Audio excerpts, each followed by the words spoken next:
മണിയെ അതവിടെ നോട്ടെ.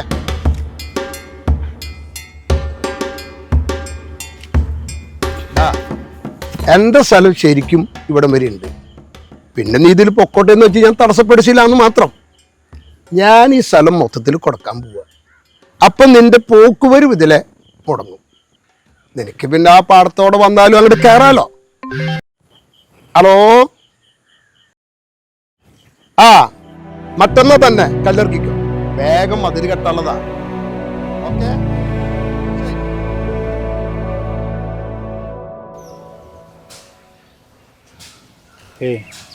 ഇപ്പോ പോളിയേട്ടാ അങ്ങനെ പറയണേ. മെമ്പർക്ക് സംസാരിക്കാൻ പറ്റുമോ? പോളിയേട്ടനായിട്ട് ഞാൻ നല്ല ബന്ധമാണ്. ഞാൻ പറഞ്ഞ് ശരിയാക്കോളാം. പേടിക്കണ്ടാന്ന്. എന്നാ ഞാനൊരു കാര്യം പറയട്ടെ. എൻ്റെ സ്ഥലം മൊത്തത്തിൽ മേടിക്കാൻ ഒരു പാർട്ടി ഉണ്ട്.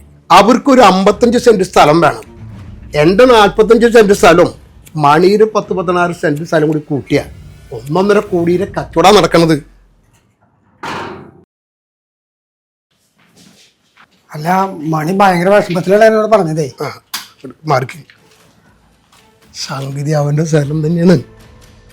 ഞാൻ അവരെ ലോക്കാക്കിയതല്ലേ. ഞാൻ അവൻ്റെ സ്ഥലം ഒരു 5 ലക്ഷം രൂപയ്ക്ക് എടുക്കാം.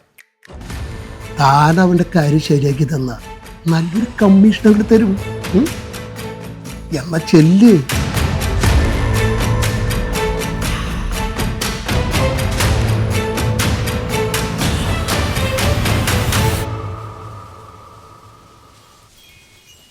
$4 ലക്ഷം രൂപയ്ക്ക് തന്നെ പോളിയേട്ടൻ ഈ സ്ഥലം എടുക്കാന്ന് പറഞ്ഞത് ഞാൻ അത്രയും നിർബന്ധിച്ചിട്ടാ. അല്ലാണ്ട് ഈ വഴിയില്ലാത്ത ഈ പാടത്തിൻ്റെ അടുത്തുള്ള സ്ഥലം ആര് മേടിക്കുന്നു വിചാരിച്ചിട്ടാ?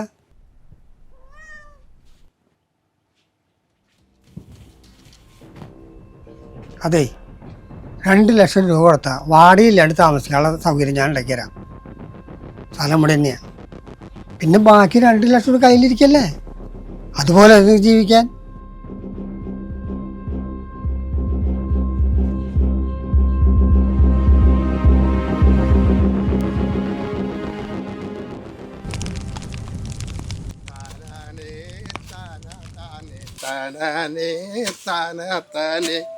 ഓട്ടോഞ്ചാട്ടം വേണ്ട മണിയെ, ഓട്ടോഞ്ചാട്ടം വേണ്ട മണിയെ. താനാനേ താനാ താനെ, താനാനേ താനാ താനെ. മണിമോനെ മണിമോനെ ഇനി വേണ്ട മണിമോനെ.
പോയേട്ടാൻ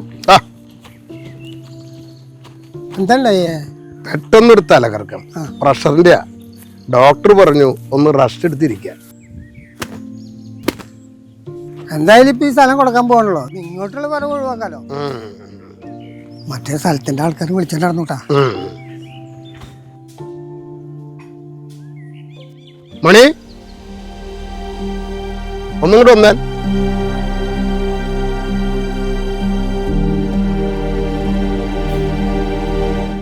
വേലിക്ക് എന്താ ഇളകി കിടക്കണത്?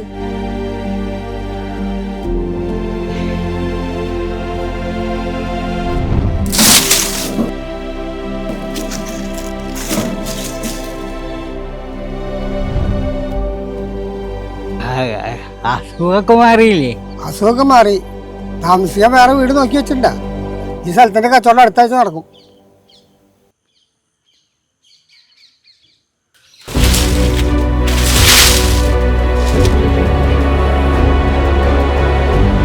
വാ.